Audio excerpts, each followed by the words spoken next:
আজ আমি আপনাদের সঙ্গে শেয়ার করছি আমার একটি অত্যন্ত পছন্দের মিষ্টি গোলাপভোগ। নমস্কার, আমি বনশ্রী। আমার শ্রী রান্নাঘরে আপনাদের সকলকে জানাই সাদর আমন্ত্রণ। আমি এখানে 2 লিটার ফুল ফ্যাট দুধ নিয়ে নিয়েছি। আর এই দুধটা আমি একদম হাই ফ্লেমে একটু বসিয়ে দিলাম আর ভালো করে নেড়ে দিলাম। যে কোনো মিষ্টি রান্নার সময় ফুল ফ্যাট দুধ নেবেন, তাতে টেক্সচার খুব ভালো আসে। এখানে আমি 4 চামচ ভিনিগার আর 4 চামচ জল দিয়ে একটা সলিউশন তৈরি করে নিলাম।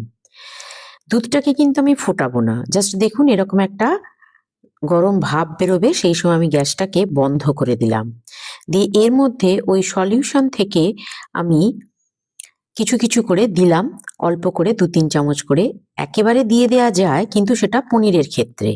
মিষ্টির ছানা কাটাবার সময় কিন্তু একটু 2-3 বারে সময় নিয়ে ছানাটা কাটাবেন, তাহলে কিন্তু ছানার টেক্সচারটা ভালো হয়। আমার ছানাটা পুরোই কেটে গেছে। আর পনিরের ছানার ক্ষেত্রে কিন্তু আপনারা একেবারেই ভিনিগারটা জলটা দিয়ে কাটিয়ে নিতে পারেন। আমি ছানাটাকে একটা সুতির কাপড় দিয়ে ছেঁকে নিচ্ছি। ছানার জল ভীষণ উপকারী, তাই আমি সেটাকে সরিয়ে দিলাম। দিয়ে এখানে আমি কল খুলে একটু ভালো করে ছানাটাকে ধুয়ে নিলাম, যাতে ভিনিগারের গন্ধটা মিষ্টির মধ্যে না আসে যায়। আর এটাকে 10 মিনিটের জন্য রেস্টে রাখবো। এখানে আমি একটা বাটির মেপে 200 গ্রাম চিনি নিয়ে নিলাম।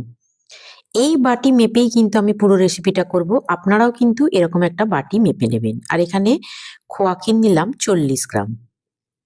একটা প্যানের মধ্যে আমি 2 বাটি চিনি, অর্থাৎ 400 গ্রাম চিনি, আর দিয়ে দিলাম 5 বাটি জল।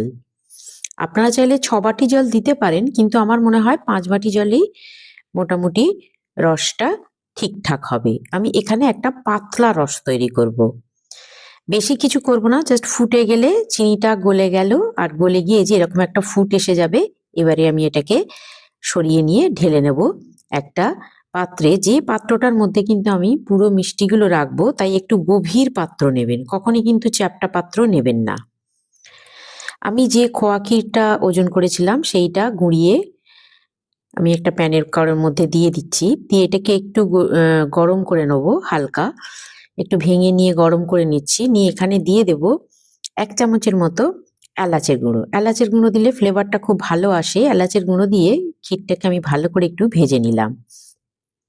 আমি যে ছানাটা কাটিয়েছিলাম 2 লিটার দুধের, ওজন হয়েছে 390 গ্রাম। একদম সলিড ছানা এটা।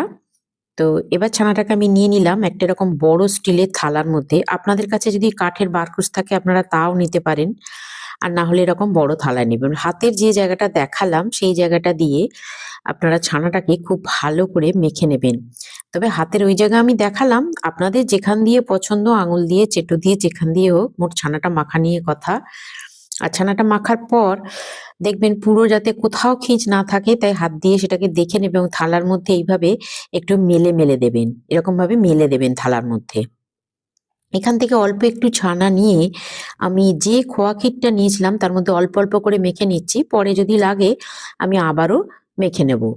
এবার দেখুন এরকম কাঁচের গুলির মতো সাইজের আমি কয়েকটা বল বানিয়ে নিচ্ছি। আপনারা যেরকম সাইজের করবেন সেরকম বল বানাবেন। এখন থালায় যে ছানাটা আমি মেলে রেখেছিলাম তার মধ্যে আমি দিয়ে দিলাম 2 চামচ ময়দা। আমাদের ঘরে যে নরমাল চামচগুলো থাকে সেই চামচ মেপেই আমি 2 চামচ ময়দা দিয়ে দিলাম। ময়দা দিলে মিষ্টির গঠনটা খুব ভালো হয়, মানে মিষ্টি ভেঙে যায় না। দিয়ে দিলাম 2 চামচ কর্নফ্লাওয়ার। আমি কর্নফ্লাওয়ার দিলাম, আপনারা অ্যারারুটও চাইলে দিতে পারেন। এটাও মিষ্টিকে শক্ত করতে সাহায্য করে। দিলাম 1 চামচ চিনি, এতে স্বাদ ভালো হয়। আর দিয়ে দিলাম 1 চামচ সুজি। সুজি দিলে কিন্তু মিষ্টির ভিতরের টেক্সচারটা খুব ভালো হয় আর সুন্দর একটা স্বাদ হয়। আর দিয়ে দিলাম 1/2 চামচেরও একটু কম এলাচ গুঁড়ো।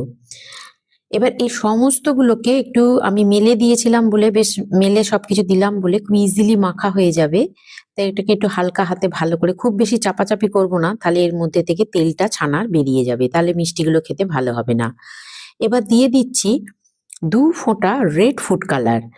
এই রেড ফুড কালারটাকে কিন্তু ছানার মধ্যে খুব ভালো করে মিশিয়ে নিতে হবে, যাতে কোথাও একটু কম বা বেশি না হয়। একদম সমানভাবে মিশিয়ে দেখুন এরকম একটা ডো তৈরি হয়েছে এবং পুরো ডোটাই লাল হয়ে গেছে। এবারে আমি এটাকে আপনারা যেরকম সাইজ করবেন, আমি একটু বড় বড় সাইজ করব, তাই আমি মোট এরকম কতগুলো খালি জাস্ট ভাগ করে নিলাম। আমি কিন্তু এখন এখানে কোনো শেপ দিইনি। এখানে একটা কুকারকে একদম হাই ফ্লেমে আমি কিছুক্ষণের জন্য বসিয়ে রেখেছিলাম, মিনিট 2 জন্য। তাতে কুকারটা খুব গরম হয়ে গেছে। এবারে আমি এতে এই যে বাটিটা, এই বাটি মেপে মোট 8 বাটি জল দিয়েছিলাম।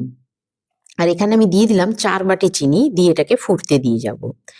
এখন আমি যে ভাগগুলো করেছিলাম ছানার, সেই ভাগগুলোর মধ্যে ওই একটা করে বল নিয়ে এরকম একটু গোল করে পাকিয়ে তারপরে সেটাকে হাতের মধ্যে দিয়ে একটু সুন্দর করে শেপ দিয়ে তারপরে একদম পুরো যেরকম রাজভোগ রসগোল্লা হয় সেরকম একটা ভোগের শেপ দেব।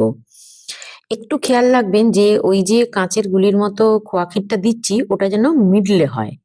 ওটা একটু বলটা বানানোর সময় খেয়াল রাখবেন যে বলটা যেন একদম মাঝখানে যায়। একটু ভালো করে হাতে চাপ দিয়ে শক্ত করে একটু করবেন, যাতে রসে যখন ফুটবে তখন যেন এগুলো ফেটে না যায়। আমার সবকটা বল তৈরি করা হয়ে গেছে। এবারে একটা বাটিতে আমি 2 চামচ ময়দা আর 4 চামচ জল দিয়ে একটা ঘন একটা স্লারি মতো করে নিচ্ছি। দেখুন আমার কুকারের রসটা একদম টকবক করে ফুটছে। এই টেম্পারেচারটা কিন্তু সারাক্ষণ চাই, এটা মাথায় রাখবেন। আমার হাই ফ্লেমে আছে। এবার এই স্লারিটা আমি এর মধ্যে দিয়ে দিচ্ছি।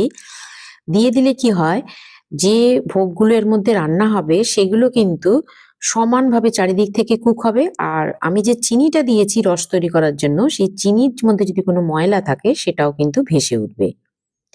এবারে আমি ভোগগুলো একটা একটা করে পাকাবো, আর একটা একটা করে পাকাচ্ছি আর দিচ্ছি, কারণ থালার মধ্যে রাখার জন্য একদিকটা একটু টেপার হয়ে যায়। অতএব যখন এর মধ্যে দেবেন তখন কিন্তু একটা করে পাকাবেন আর এর মধ্যে দেবেন, শুধু থালা থেকে তুলেই দিয়ে দেবেন না, তাহলে কিন্তু একটা সাইড চ্যাপ্টা হয়ে যেতে পারে।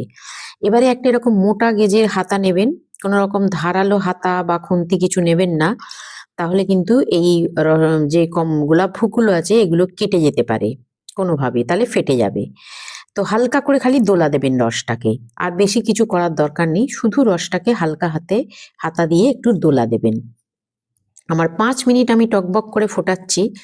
এই অবস্থায় দেখুন আমার জলটা একটু কমে এসছে। আমি পাশের গ্যাসে একটা কড়ার মধ্যে জল বসিয়ে রেখেছি, সেটাও কিন্তু ফুটছে। সেখান থেকে আমি জল নিয়ে এসে এর মধ্যে দিচ্ছি, যাতে টেম্পারেচারটা একদম সমান থাকে আর কোনোভাবেই রসটা কমে না যায়। রস কিন্তু এই অবস্থায় যেহেতু হাই ফ্লেমে কুকারটা ফুটছে, তো রস সবসময় কমে যাওয়ার চান্স থাকবে। এটা কিন্তু ভীষণ ইম্পর্টেন্ট যে রস কমানো যাবে না। পাশের কড়াই বা হাঁড়িতে আপনি যে জলটা ফোটাবেন সেই জলটা নিয়ে কন্টিনিউ কিন্তু এই রসের মধ্যে দিয়ে রসের যে আয়তন সেটা একদম সমান রাখতে হবে। আমার এখানে বেশ কিছু ময়লা এখন ভেসে উঠেছে চিনির, তো আমি সেগুলো হাতা দিয়ে সরিয়ে দিলাম। দেখুন বেশ অনেকটাই আমার ভোগগুলো কুক হয়েছে, তবে এখনো অনেকটা বাকি আছে। আমি আবারও বেশ কিছুটা জল নিয়ে এসে দিয়ে দিলাম। এই প্রসেসটা কিন্তু আপনাদের কন্টিনিউ করতে হবে এবং খেয়াল রাখতে হবে রসটা যাতে কোনোভাবেই কমে না যায়, কারণ রস যদি কমে যায় তাহলে রস গাঢ় হয়ে যাবে। আর গাঢ় রসের মধ্যে কিন্তু যে কোনো জিনিসই আপনি রাজভোগ বলুন, রসগোল্লা বলুন, সেগুলো কিন্তু ফোটে না, সেগুলো কিন্তু ভালোভাবে বসে যায়। এই যে ফুলে উঠছে এটা উঠবে না। দেখুন আমার ভোগগুলো বেশ একদম এমনভাবে ফুলেছে, এগুলো আর তলায় ভেসে নেই, সব লেভেলে এসে গেছে। তাই খুব বেশি একে নাড়ানাড়ি করা যাবে না। এটা কিন্তু এখনো টকবক করে ফুটছে, তবে এইখানটা একটু আন্দাজ বুঝে করবেন, কখনো কমিয়ে কখনো বাড়িয়ে টেম্পারেচারটা এক রাখার চেষ্টা করবেন। আপনারা কোন শহর বা গ্রাম থেকে দেখছেন আমাকে অবশ্যই কমেন্টে জানাবেন। আপনার নামটা জানাতে ভুলবেন না। ভিডিওটি পুরো দেখার পর ভালো লাগলে একটা লাইক করে দেবেন এবং পাশে থাকা বেল আইকনটি প্রেস করে দেবেন, যাতে আমার সমস্ত রেসিপি আপনার কাছে পৌঁছে যায়। আর রেসিপিটি কারোর কাছে আপনি কোনো প্রিয়জন বা বন্ধুর কাছে শেয়ার করে দেবেন, যাতে আপনি আপনার নিজস্ব সময় মতো একবার দেখে নিয়ে রান্নাটি করতে পারেন। যদি ইউটিউব থেকে দেখেন তাহলে চ্যানেলটি সাবস্ক্রাইব এবং ফেসবুক থেকে দেখলে পেজটি ফলো করে দেবার অনুরোধ রইল। আমার ভোগ বেশ রেডি হয়ে গেছে একদম। আমি কিন্তু পুরো হাই ফ্লেমে 15 মিনিট ফোটালাম। এবার একটা জলের গ্লাসে আমি এটাকে দিয়ে দেব।